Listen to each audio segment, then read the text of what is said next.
Le corridor de Lobito est bien plus qu'un axe de transport. C'est une opportunité unique d'intégration régionale, de transformation économique et d'amélioration des conditions de vie de nos concitoyens. Ce réseau ferroviaire reliant les régions minières de la République démocratique du Congo et de la Zambie au port de Lobito est conçu pour transporter jusqu'à 20 millions de tonnes de marchandises par an d'ici 2030.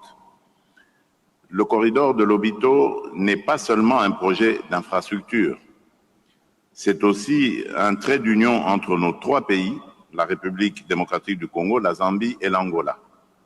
Il symbolise notre volonté collective à convertir le potentiel de nos pays en une prospérité tangible pour nos populations, en favorisant une interdépendance harmonieuse où nos économies pourront s'épanouir mutuellement. Pour la République démocratique du Congo, le corridor de Lobito représente une opportunité stratégique pour valoriser nos ressources naturelles, en particulier le cuivre et le cobalt, qui constituent 70% de la demande mondiale dans le cadre de la transition énergétique. Avec une production combinée de 3 millions de tonnes par an entre la République démocratique du Congo et la Zambie, ce projet permettra de réduire significativement les coûts logistiques tout en augmentant nos recettes d'exportation. C'est donc une opportunité unique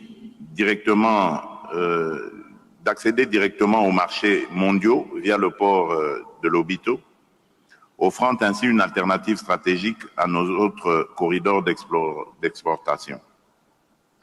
Avec ses 1739 km de voies ferrées reliées aux réseaux routiers et ferroviaires régionaux, il jouera un rôle clé dans l'intégration régionale et continentale. Au-delà des infrastructures, l'impact humain de ce projet est immense.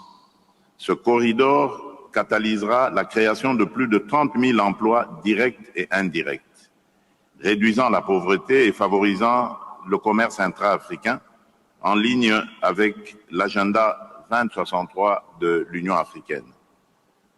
Le temps de transit des marchandises, actuellement de plus de 30 jours, sera réduit à moins de 10 jours, augmentant ainsi notre compétitivité sur les marchés internationaux. Ce projet n'est pas seulement une voie logistique, mais un moteur de transformation économique et sociale pour des millions de nos concitoyens. Et la République démocratique du Congo est pleinement engagée dans ce projet. À cet effet, des actions concrètes ont été entreprises pour moderniser nos infrastructures ferroviaires, portuaires et routières. Ces efforts visent à établir des connexions fluides et stratégiques entre nos principaux sites miniers tels que Kolwezi et Likasi et les terminaux ferroviaires du corridor. Parallèlement, nous avons placé la transformation locale de nos ressources naturelles au cœur de notre stratégie économique. Il est impératif que les richesses de notre sol contribuent directement au bien-être de nos populations.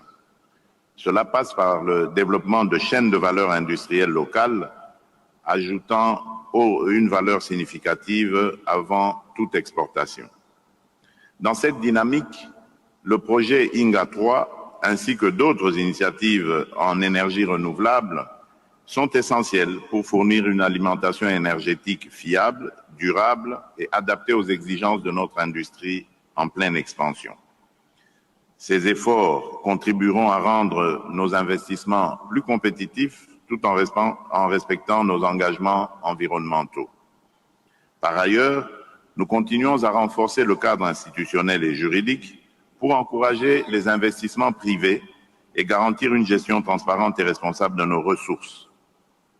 La transparence et la bonne gouvernance restent des priorités absolues pour instaurer un climat de confiance et favoriser des partenariats gagnant-gagnant. Toutefois, pour libérer pleinement le potentiel du corridor de Lobito, la paix et la sécurité dans toute la région restent primordiales. Nous saluons le rôle déterminant de l'Angola dans le processus de Luanda et réaffirmons notre engagement à travailler au retour définitif de la paix à l'est de notre pays. La sécurité constitue en effet la pierre angulaire de tout développement durable.